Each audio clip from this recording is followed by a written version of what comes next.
From the city of brotherly love, Philadelphia, to around the globe.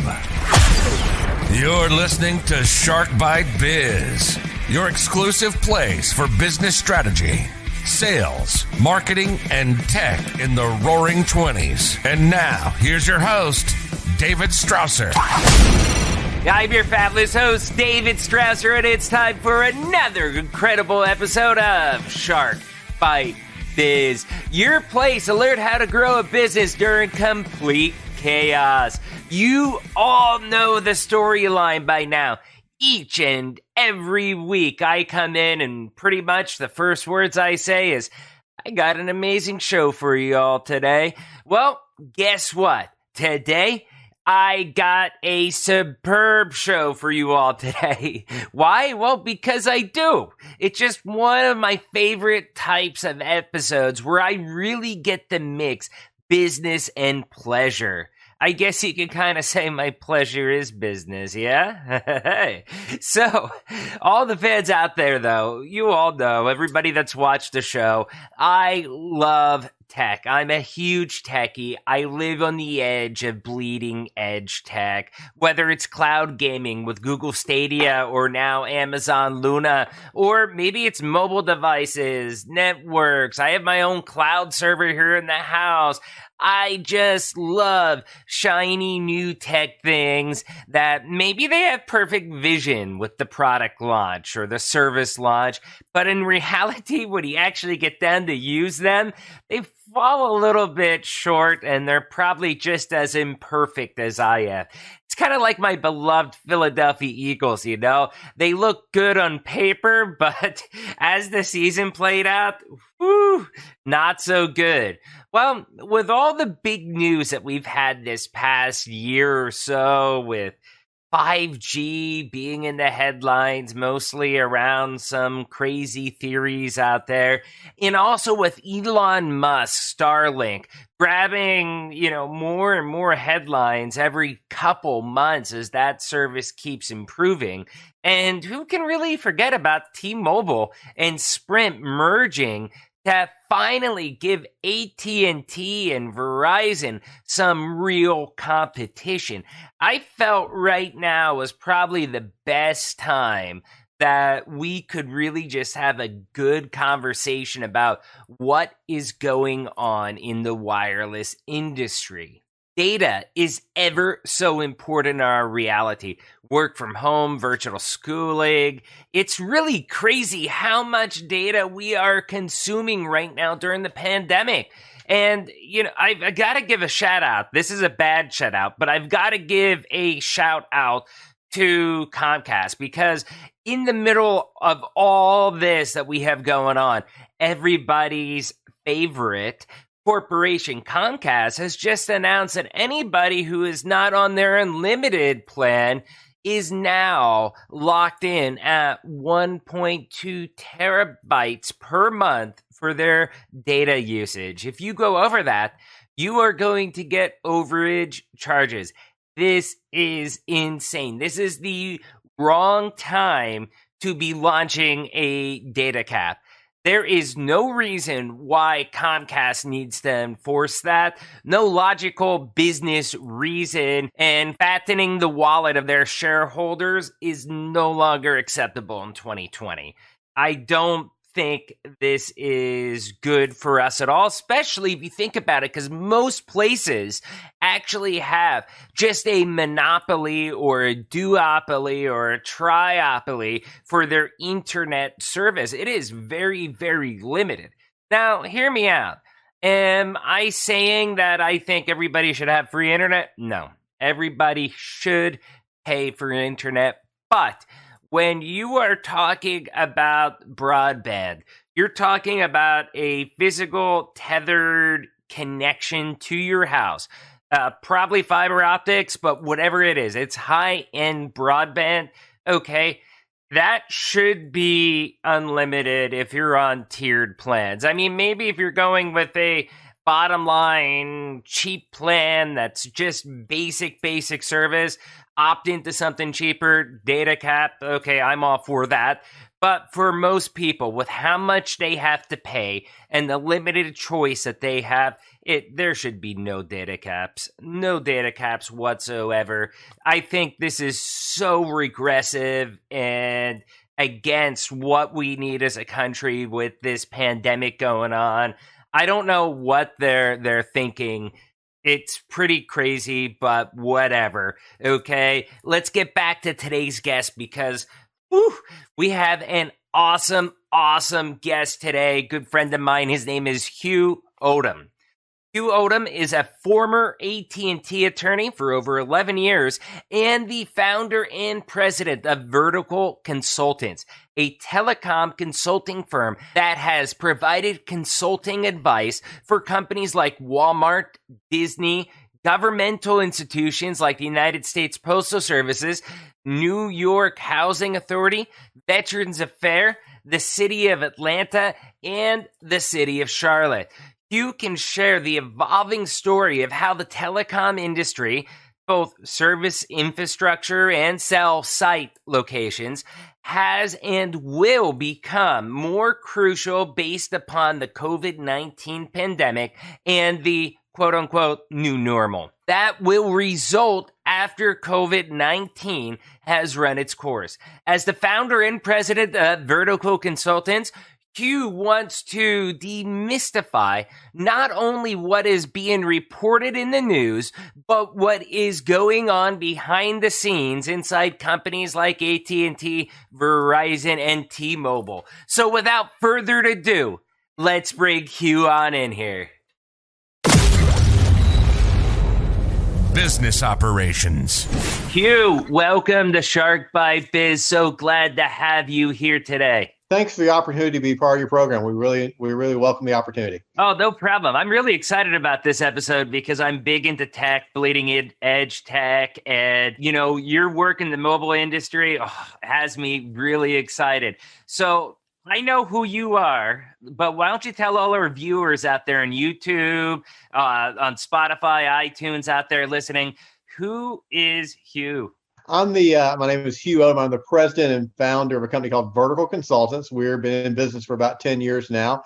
My background is being a real estate and telecom attorney for over 20 years. I was an attorney inside at&t for almost 11 years. And we work with property owners all throughout the United States, from individuals to churches, schools, municipalities, all the way up to we've been provided counsel for companies like Walmart, Disney, City of Atlanta, New York Housing Authority, all across the board. We work with them to help negotiate new cell site leases and also renegotiate and restructure existing ones.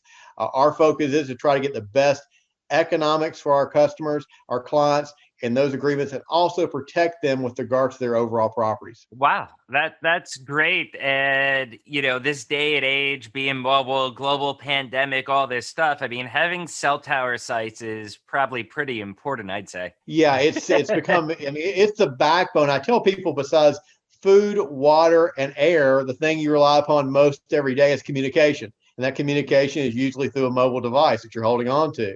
And so the backbone, the ability for people to provide that communication from one person to another in different means is those cell towers, are those cell sites. You can have the most sophisticated technology on your phone, all these apps that you can download, all this information you can have access to. If that cell tower is not working, it's like having a car with no gasoline in the tank. It doesn't go anywhere. Oh yeah, definitely. I think everybody's experienced a dead spot here or there, so I think yes, they know exactly. Yes, and it's amazing how freaked out we've become. We can't get to work. Yeah. Oh yeah. I remember. I lost service. I love my Galaxy S20 5G Ultra plus whatever it's called now. But right. I remember, like, as soon as I can't get service, it's like, oh man, here I'm on Twitter. It's Philadelphia, cell service down, and it freaks you out. It's definitely it gives you that uncomfortable feeling, It is. It's like when the power goes off. It's okay for a few minutes, but then you go, how long is it going to stay dark? And that's really what it is. You start becoming a darkness because we're so ingrained to have this ability to have communication and be able to access data. And when that goes away, we're in the dark for most of us. Oh yeah, definitely. Especially with such a data present society. I mean, everything that we do right now revolves around data in some sort. I mean, you need some level of connectivity. Personally, I find myself making phone calls less and less. I mean, it's VoIP calls, or it is a Zoom chat like we're doing right now, or some other connectivity to where if the phone service goes down, I could live without that much longer than I could if the internet went down. Sure. I mean, our wireless devices, really, I kid people that, you go get a new phone and you don't ask them how the phone works. You ask them how everything else works. And that's really, right. we become dependent upon it, not for a phone call, but everything else that is provided through that little mobile device. Right. So let's get into the first big topic I have for you. I wanted to chew on this one first, which is the 5G rollout, because I don't get it, but 5G has got bad press out there. A lot of weird people thinking weird things. I think, is there any truth to the rumors? I think to me, it's just like 4G. It's the further evolving of 4G LTE. Should people be fearful of 5G? No, they shouldn't be fearful of 5G. 5G is basically, think of it this way. It's the same car. You're just switching out the engine. It gets you there a lot quicker. It provides you a lot better performance. You can handle the road a lot better, things of that nature. It's not something people should fear. It's something that people should embrace. It's going to make life a lot different for a lot of people as time goes on. For a lot of not only people in urban areas, but the big thing is 5G rolls out across the country, as we've kind of come to know in the last few months with COVID, that we need access to internet and things of that nature a lot more than we did at the start of this year, because of different ways we work and how we school our children and how we do health visits now over the internet. That 5G will speed those things up, make those things more reliable, et cetera, et cetera. Yeah, I really think that it's going to really change how we communicate. I mean, I know we'll talk more about T-Mobile and stuff like that later, but I'm from a small city originally in Pennsylvania called Pottsville, maybe about 20,000 people or so. And now, for the first time in probably a couple decades, they actually have a new option for high-speed internet. And that's because with T-Mobile, they've enabled the 5G for basically broadband at home. And I think that's pretty awesome. Well, with all the rollout of 5G, what's happening is it's twofold. What people see on the commercials is they're seeing the cell tower upgrades and all these build out new cell towers, but you're also having all the fiber optic network under the ground, et cetera, being built out.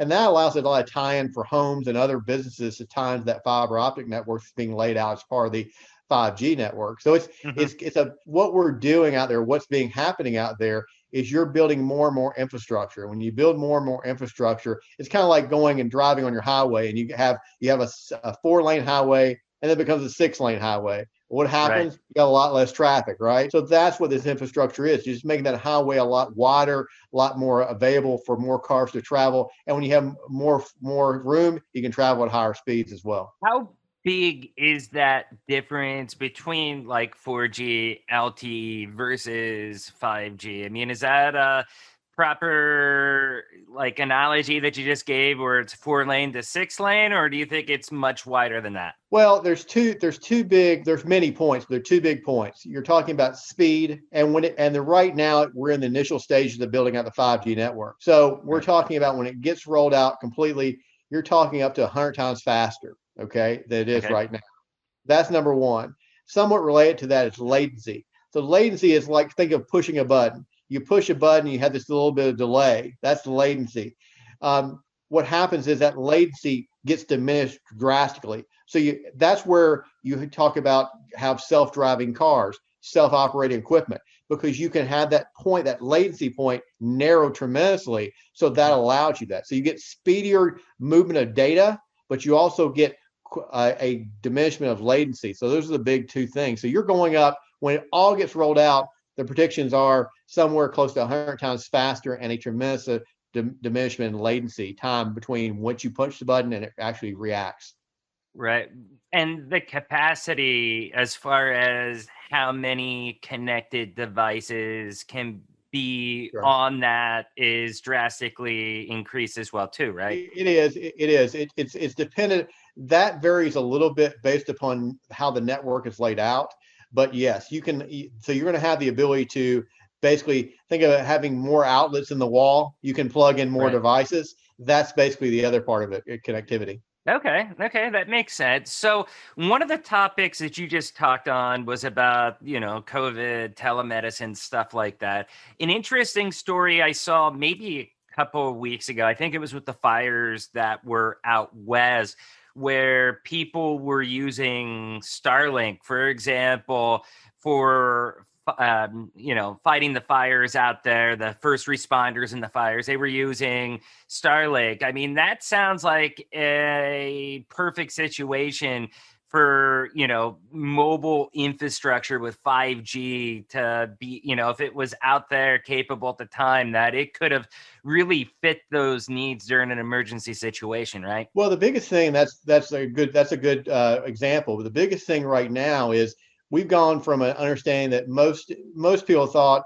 years ago, especially that mobile service was a kind of a privilege, not a necessity. Now it's become a necessity, and where that's really kind of overflowed is into not in the urban areas, but more rural areas. So you start getting Right. out and you start moving that out with things like emergency services, schooling, things of that nature. So you have this big disparity. Let's say a school in the middle of a rural area versus a school in the middle. You talked about Pennsylvania. You remember Pottsville versus Philadelphia. Well, or even where I am, I'm in the Nashville, Tennessee area, and we have Nashville's a pretty good sized town, but we have areas where you have school systems that overlap, where you have kids that are in areas that are more rural, but they're in the same school system as some kids in a more urban area. So they have access to wireless services while same kids in the same school don't. So this is where this is going to be. I think what's going to happen is you're going to see a lot of mandates by the federal government for these larger companies, at&t, Verizon, T-Mobile, et cetera, in their build outs, not to only be focused on areas that are profitable for them, but also areas that need to be built out for necessity to provide these services, like you were mentioning, for certain emergency services for fires and other things. Yeah, and I think that that's a great thing, because I can say right now, for example, our smart home has probably grown enormously since we've been living here. And then you add into that, now I have all the kids' devices. They're doing the virtual learning. I mean, even with having fiber optic connection here, I mean, I probably have throughout the course of a day like 100 plus devices connected to our Wi-Fi system. Thank God I have a Orbi Wi-Fi 6 router, so it's able to handle everything. But if I was out in a more rural section where I wasn't able to get that, the gig connection that I have, that bandwidth, I don't think that would be possible. I think my ability to adopt bleeding edge tech would be severely limited. Sure, and that's where we're getting into a point where there's this exponential growth in data usage, and that's from all these different devices connected, but all the different services. So what's happening in the industry is telecom is going to some of these service providers. When I'm talking about service providers, think of like Spotify, Netflix, all these things. What's happening is you have all this data transferring one way, and you have to handle it like that interstate highway. And what they're doing is the at&t, Verizon of the world are going to them and working with the Netflix, Spotify companies and saying, look, let's work to try to reduce the amount of data that you have to transfer. So they're working on both ends, increase the lanes for the highway I mentioned, but also make the car smaller as well. So if they can reduce the data being transferred and also increase the width of the bandwidth, it works both ends. That's what's going on in the industry. I think that's pretty awesome. Then it's kind of I don't know if it was coincidentally or what, but it seems like 5G and COVID are crossing at the right time, because I often think, like, where would we be right now if this pandemic happened 5, 10, 15 years ago? I think most of us would be bored out of our minds. I mean, thank God that we have the wireless service we do, the fiber optics and stuff that we do, because it's really opened up, you know, gave us something to be able to, pass our time away with. Well, it's not only that, which is very important, because boredom leads to other things which cause problems. Yeah, But yeah. you get into what we kind of mentioned before. You get into how would we of 10 years ago handle schooling our children during this period of time with regards to virtual learning? How would we have handled telehealth services with regards to those things, to be able to have, especially seniors, being able to reach out to their doctors and being able to have some communication with them? So this is something that eventually we're moving into a different world with regard to how we interact as a society, but also how we interact with services that we usually have in our lives from day to day to more business wise. So this is something that, you're right, it crossed at a very interesting point in time, and I think it put a more of a shining light on the necessity for some of these things. Yeah, and it's kind of cool because it just all converged at once. And I don't know. I mean, telehealth, I cannot speak today. Telehealth has been around for years, okay? Right. You have Zoom, Microsoft Teams, a lot of these services that we're fully embracing have been around. But it wasn't until the pandemic that it was like they really got spotlighted and pushed further. And now they went from nobody 6 months ago to a daily part of our lives. Or telehealth. I mean, I'm doing essentially all of my appointments via telehealth on my T-Mobile network service. Whereas a year ago from now, no, I didn't have any. None of my providers would even allow me to do telehealth with them. It had to be in-person office visit. So it's really awesome how everybody kind of had to adopt with the situation, pivot, realize what it was, and then they embrace the technology with pretty much open arms so that we could all move together, at the same time with this situation.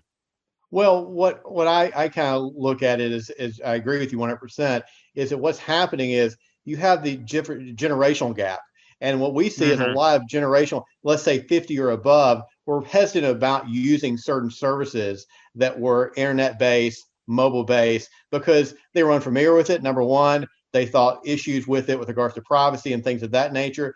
Now they're probably being forced into it, not only from a private enterprise of them using it privately, but a business enterprise as well. So you had a lot of, I come from the legal background of having to go into an office and things that now that, and you had to go into the office, you had to be there to do your work. Well, now people are realizing there's a way to get things done, and you don't have to go to a physical brick and mortar kind of building to actually do the work there. And we live in a lot larger global market with regards to being able to do transactions and never see the person. And so that's kind of forcing a certain generation, I'll call it 50 and above, to be forced into adapting, whereas the younger generation X and millennials had already adapted, understood this, and that was going to transition anyway. Right. No, I absolutely agree with you. So I've got to ask you there, you just mentioned about having to go to brick and mortar. Now you don't have to. Are you enjoying working from home? Yeah, we do and don't. We have different offices around the country. So I'm the owner of the company, primary owner. So it's kind of now to track people down a little bit. So it's a little difficult, but no, we understand that. We have a lot of people on mobile anyway. They're virtual anyway, but yeah, it's different. It's definitely, you have to basically stake your space in your home with regards to area, and also with regards to, hey, I need this to be quiet for this area. Yeah. Right before this, I told you, like, hey, I have to go give the 3-year-old a warning that Daddy's doing Shark Bite Biz, because that's how it is. I've looked into starting a soundproofing business where you could just instantly soundproof rooms. That'd be just a gold mine there. Well, if this 5G thing ever falls through, I think there you go. You got a new business plan. That's right. a couple other topics that I want to touch on. This is really informative. I just told you a story a couple minutes ago about all the devices that I have hooked up in my house. Now, that's just my house. Think about a business office building. Maybe you have 100 employees there. Well, maybe not now with COVID, but you still probably have a lot of devices connected. Okay. Right. How I guess what I'm trying to ask is, can the 5G infrastructure, does it really have the capability to maintain the business requirements, if tens of millions of people are forced to work from home? Right now, no. I mean, that's the quick answer. And let me kind of give you a little bit of a kind of a basis for this. Right now in the United States, you have about 400,000 cell towers and rooftop cell sites, give or take about 10 or 20,000. You're going to have to build out the before COVID. The forecast was you're going to have to build out by 2025, 2026, 27. You're going to have to build out another million cell sites. Okay. So right now, no, you have the horse is way ahead of the cart in this case. So you got to catch up. You've got to lag. The cart needs to catch up the horse. And so right now, no, because what's happened is this was already something that was needed to maintain the race ahead of the data that was being processed. But now, since you have more people at home, schooling, as we talked about, telehealth and things like that, they've lit a match on the fire, put kerosene on the fire, and now they have to move even faster. So right now, no, it's not. You can't handle it. So that's why there's going to be really a race to get all this built out. And when you see these commercials on TV and you see nationwide 5G, nationwide, I'm not saying they're not being truthful. I'm just saying there's a little asterisk at the bottom of these commercials that everybody needs to read about the maps don't actually indicate where all the 5G is. So people need to understand that. Yeah. Oh, yeah. In fact, I just saw somebody, I'm not going to mention any names, but I think somebody got in trouble by one of the federal commissions or something for their 5G ads last week, I think it was. Yeah, I mean, they're trying so hard to promote it for a lot of different reasons, because they have a lot of stake on both ends, on the content side and the service side. Because the big play here for the carriers is not just to provide you the service, but to be able to sell you the content. So think of the example, if people are old enough, you remember when you had the old Kodak cameras, and you buy the Kodak camera, and they'd almost give you a camera because they wanted to sell you the film, right? Because the film made them more money. Well, the service, the at&t service, the Verizon service, is that camera. They're trying to not only own the service, they're trying to sell you the content, own the companies that's selling you the content that you use on that phone. So the only way that works is to build out that infrastructure to be able to handle all that. Do you feel that the wireless industry has become some sort of a commodity? I mean, you look at it back in the 90s, if you were selling wireless service, you all but needed like an engineering degree when you were trying to sell it. And now you look at it, you essentially have teenagers who grew up with the technology, understand it, or young adults that are able to sell it. Everybody has it. Is it a commodity? Should it be a utility? What's your thoughts on this? Well, I think there's two different ways. There's actually selling you the device, which is a commodity to me. It's like selling you a game. I mean, it's selling you a computer. And so you have that. The services that is carried over that device is a utility. And like I mentioned before, you have this dependency. And just like turning on the lights, or running water, things of that nature, we become so dependent upon it, it's become a utility. And that's where you get into this little gray area of how you handle this from a oversight of how these companies not only build everything out, but competition as well. Because if you get to, as we've diminished the amount of competitors out there when T-Mobile and Sprint merge, you get to a point where you have a smaller amount of companies providing a service, so they control a lot of aspects of that service, et cetera, et cetera. So the phone itself, the sale of the phone itself is a commodity. The service, in my mind, is becoming more and more a utility that's necessary for people across the country. Oh, definitely. I mean, it's a lifeline for many, many, many people. So now that we've established that you feel that it's a utility for the service, do you think the federal government should require companies like AT&T, Verizon, T-Mobile to set up temporary cell sites, both in rural and urban areas to handle this increased usage with people working from home, with kids studying from home? Yeah, I think if my opinion would be, and I don't think they're going to call me and ask me to mandate it, but if I were giving my opinion, I would tell you, I would say exactly that. I think they need to say, look, if we're allowing you to do X, Y, and Z on a global, on a nationwide basis, part of that is basically saying that part of your build out of your infrastructure, you're going to have a certain percentage for certain areas of certain population sizes, because you can't, because ultimately it's like any business. Where am I going to spend my money where I get the highest rate of return, right?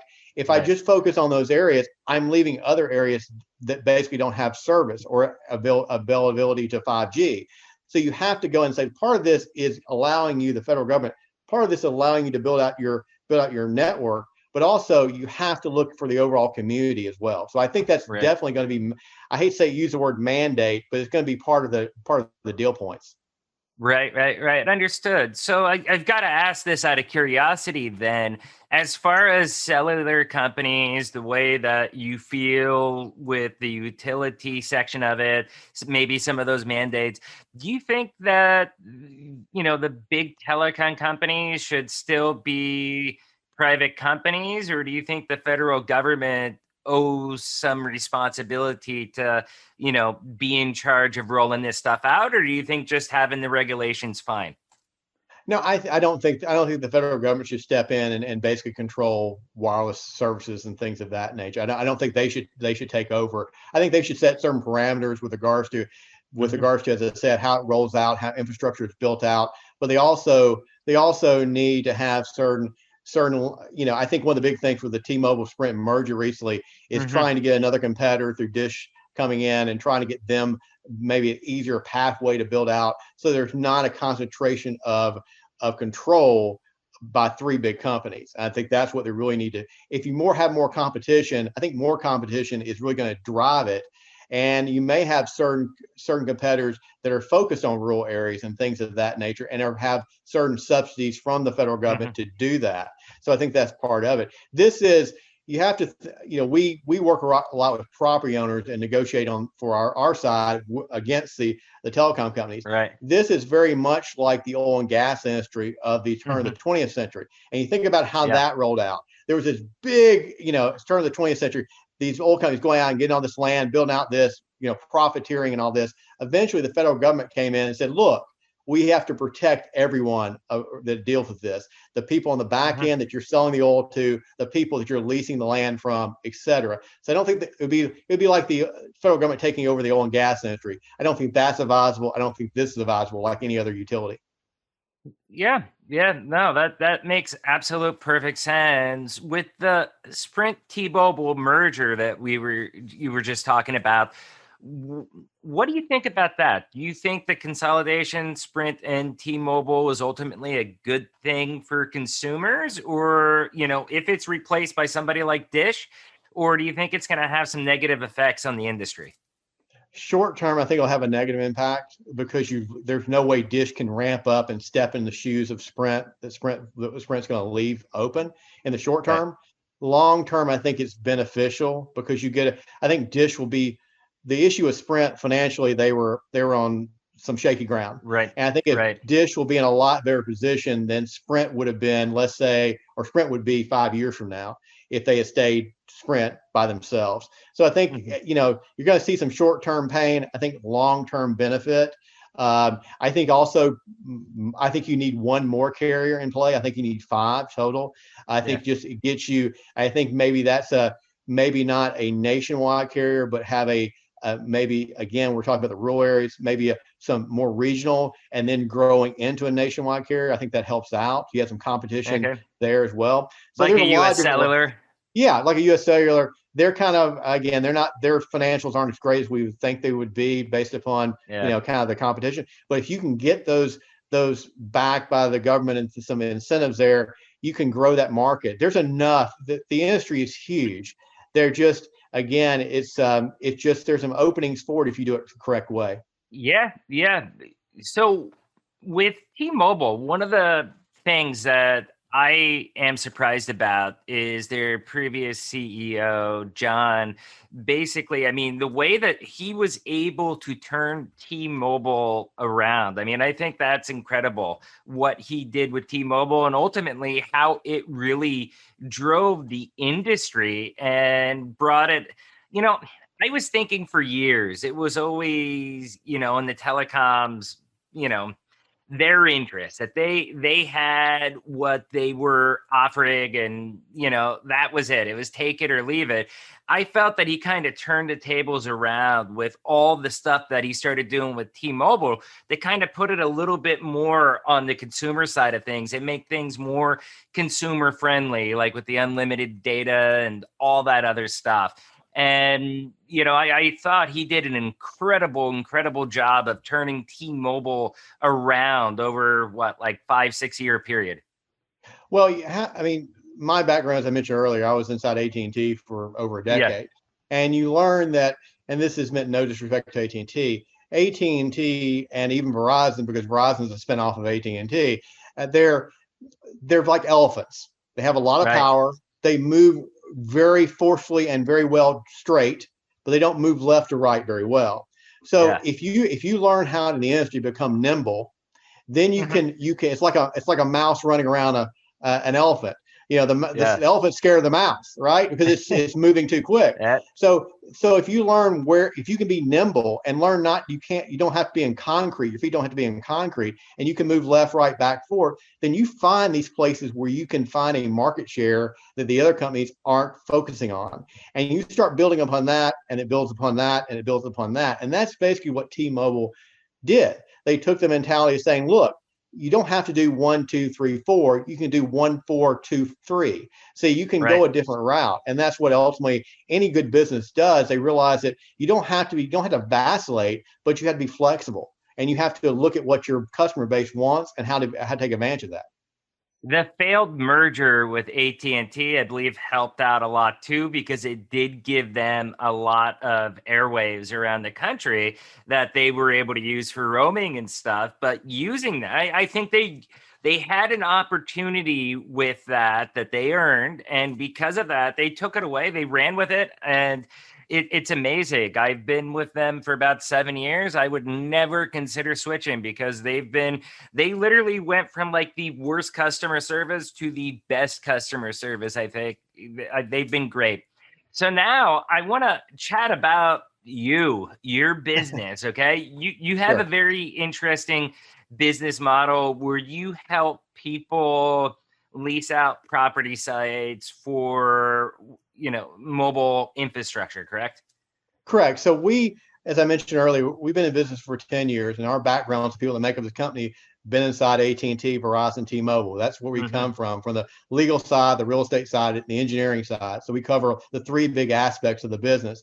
And we work with property owners. If they've been in contact, you get a phone call, an email, a letter saying, hey, I need to use your property for a cell tower, put equipment on your rooftop, if I'm a municipality, I want to put them on your light poles, things of that nature. Right. We work with them when they're engaged. We also work to renegotiate and restructure existing agreements, because the big thing out there from the property owner's perspective, whether you be an individual or you be a Fortune 500 company that's leasing space on your buildings, is they don't understand they're playing the wrong game. I'll use the analogy of these companies and these individuals are really good baseball players, but AT&T, Verizon are asking them to play football. Some of the skill set transfers, but it's not the same game. So you'll never win. We work to basically negotiate the best overall value for the use of their property, to put the best structure in place going forward. So they not only leasing space, but leasing utility. So they're paid based upon that, and also protect the property as well, because property owners get themselves in some really bad situations because they chase that what's called found money for leasing space on their property, and they don't understand how much money they're leaving on the table. The average cell site lease leaves over $1 million on the table. $1 million. On existing leases, our average increase immediately in revenue being produced for our clients is over 300%.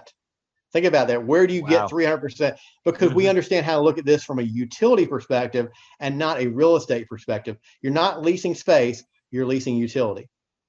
Wow, that's a lot of money on the table. Yeah. So how does someone, like, say you have a property, or like, hey, I think this would be great. I mean, how does that whole process of site selection actually start? Well, that's one of the things. We get contacted probably 300 to 500 times a week by property owners saying, I Wow. have a great location, I have this property, et cetera, et cetera. And there's three levels of kind of the property owners. There is the individual that says, I have this property, here in Atlanta, Georgia, or in Las Vegas or wherever, and I think it'd be a great location for a cell tower. Well, you can't go to an at&t, Verizon, and say, have this great location, you need to build something here. They don't build a location and work their network around location. They find a location that works their network build out plan. So that's really a road that people shouldn't travel too far on, trying to track that down. So we tell people don't do that. So let's say you own like 10 commercial properties. Then you can possibly contact the tower companies and the wireless carriers and say, hey, have these properties open, and they put it in their database, and there may be an opportunity there. The third is, if you're a large corporation that has hundreds of properties across the United States, then you can enter some master agreements with these carriers, and then you can possibly be in a situation of lease your property. But there's no way to go out and say, I have a property, at&t, please use it, and they just connect and call them and they start wanting to use your property. What happens is they contact you, they send you a letter, they give you a phone call, etc. Shucks, there goes my shot.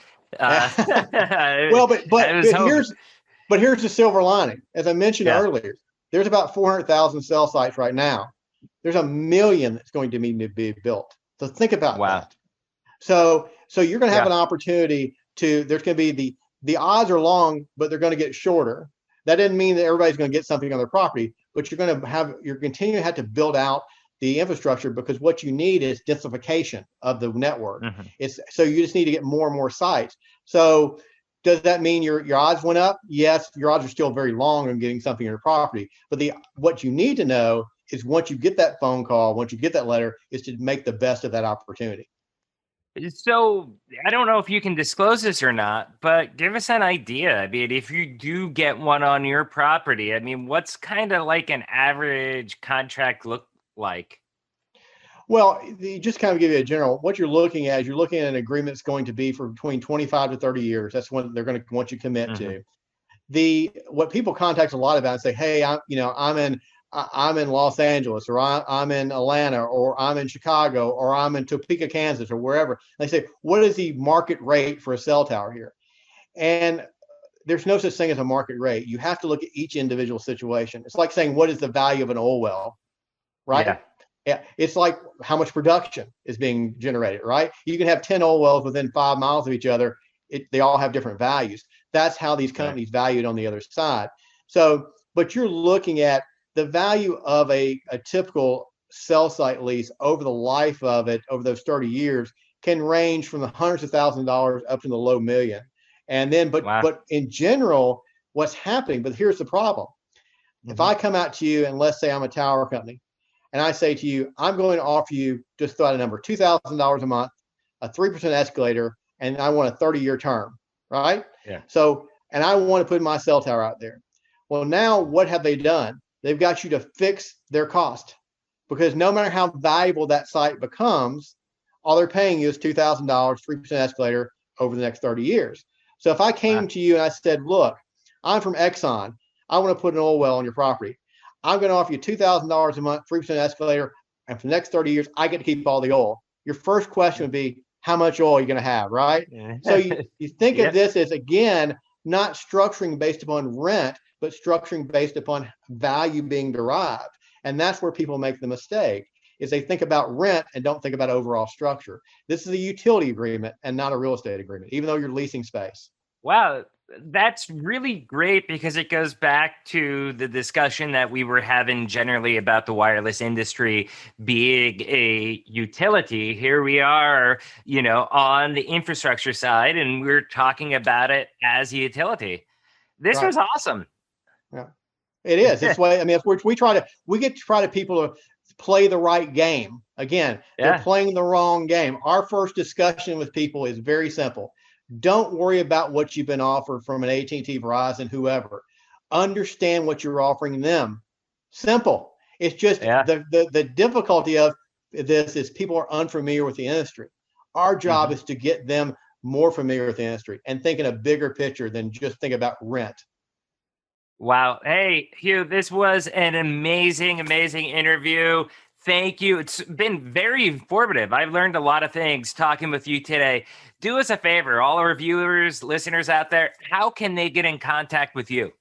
Well, the easiest way is to go to our website, which is celltowerleaseexperts.com. Again, that's celltowerleaseexperts.com. You can contact us. Our phone numbers are there and email addresses as well. Perfect. Thank you again, Hugh, for coming on Shark Bite Biz. And I'm looking forward to getting you back some point next year. Thank you so much. We appreciate the opportunity. Yep. Thanks. Cheers. Thank you. Wow. That discussion with Hugh, it was lit. I mean, wasn't it? And you get better than that. It's my two favorite worlds, leading edge tech and business. Absolutely loved it. So first, before I get to the episode summary, if you enjoyed this interview, do me a solid, please. This is David Strausser, host of Shark Bite Biz, asking you all to do me a favor. Subscribe.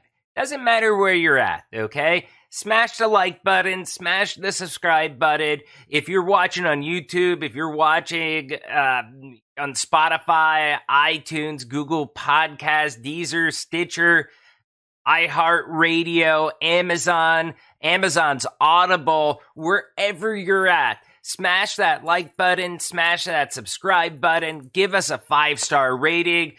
The point is, we're trying to get this out there so that more and more people can hear these great stories like we just talked about with Hugh, to help them break through barriers that are preventing growth, to help them get educated so that way they can grow both professionally and personally.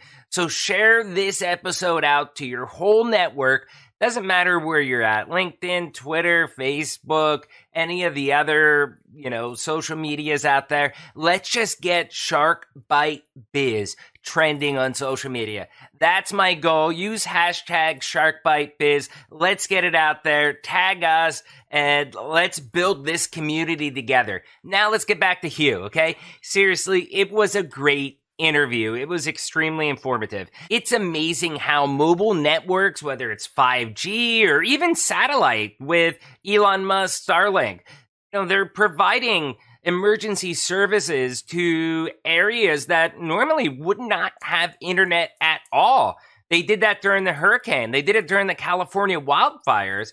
This is bleeding edge technology, and it is going to change how things are done in the future because we can rapidly deploy service so that people can communicate, whereas just a year ago, that wasn't possible. If the fires knock out service to a specific area in California, guess what? I mean, they have radios if it's getting service and it's picking up signal, and that's about it. So this is a huge, huge breakthrough for businesses, for security, for everything. And I just wish that it could get deployed even faster. He gave us some really great insight, though, too, about just some comparisons with how the cell tower industry is now like the oil business was maybe about 100 years ago or so. And it is really insane with how much money you can get for leasing your property for a cell tower. Like you said, though, I mean, it's all about how strategic your site is and how much demand there is for the tower. If you are lucky enough to have a prized location, you could be rolling in the dough like Scrooge McDuck on top of all those billions of coins that he had in there. But for most people, I mean, it just really depends. How strategic is the site? So that's where somebody like Hugh's company is really able to help you all out. Lastly, I really did enjoy the capacity discussion that we had with Hugh because not only okay, so you've got to go back. Okay, think about this. We had a discussion as far as coverage and the signal reach, but if your signal reaches, but there's not enough bandwidth or capacity to handle all the data requests, you have just as big as a problem as if the signal doesn't reach out there too. And that's really where 5G is going to change things. It is going to expand how much we can use the internet, and it will be able to handle both businesses and consumers alike, especially during the pandemic with their increased data needs. So think about it. Instead of having maybe like a 10-minute meeting inside of a cubicle last year in your office, you're now pretty much forced to do a Microsoft Teams call, or maybe it's a Zoom call or a Skype call. So you went from essentially zero data usage to have that 10-minute meeting to maybe a couple of 100 megs to maybe a gigabyte or two of data usage. Now multiply that extra data usage by every single American in the United States, and that's a huge amount of data increase that just happened in 2020. But according to Hugh, with the capacity of 5Gs, we're going to be in good shape. It really comes down to like what Hugh was saying, where think about the interstate highway that was 4 lanes, and now the Department of Transportation is expanding it to 20 lanes. Yeah, that's probably an exaggeration for a United States highways, but you get it, because you're going to be increasing by that much the lanes of information that's able to be processed. And that's where 5G is really going to allow these mobile providers to handle the increased use requirements, both residential and business, commercial use, with ease. Both T-Mobile and Verizon are starting to offer home internet service based off of 5G, just as proof that this is actually something that will work. 5G is a game changer in terms of business and personal communications and being connected. So basically, with them offering the home 5G, you're skipping the traditional ISP, internet service provider offering, and you're going straight to wireless, and you're going to have 5G broadband in your house connected to a router that everybody's able to connect to. Basically the same thing you have right now, just that instead of it being connected to the phone wire or cable, it's going to have a little SIM card in there, and it's bringing in the 5G service from whoever that provider is. Anyways, thank you again to Hugh Odom. This was an amazing show, and I've got to ask everybody out there watching, do you want to be a guest on the show? Do you have an amazing business story you want to tell me that you want to get out to the world? Are you a subject matter expert that want to talk about how your clients pivoted during the pandemic? Shoot me an email, david@sharkbitebiz.com. Once again, I'm David Strausser. This is Shark Bite Biz, and we'll see you again next episode. Cheers.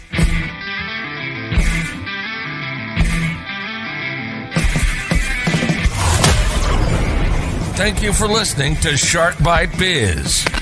We hope you got some insightful info from this podcast. Be sure to subscribe to us through your favorite podcast app and visit us on the web at www.sharkbitebiz.com. How has business changed for you in the 20s? Email us at podcast@sharkbitebiz.com so you can join us and share your story.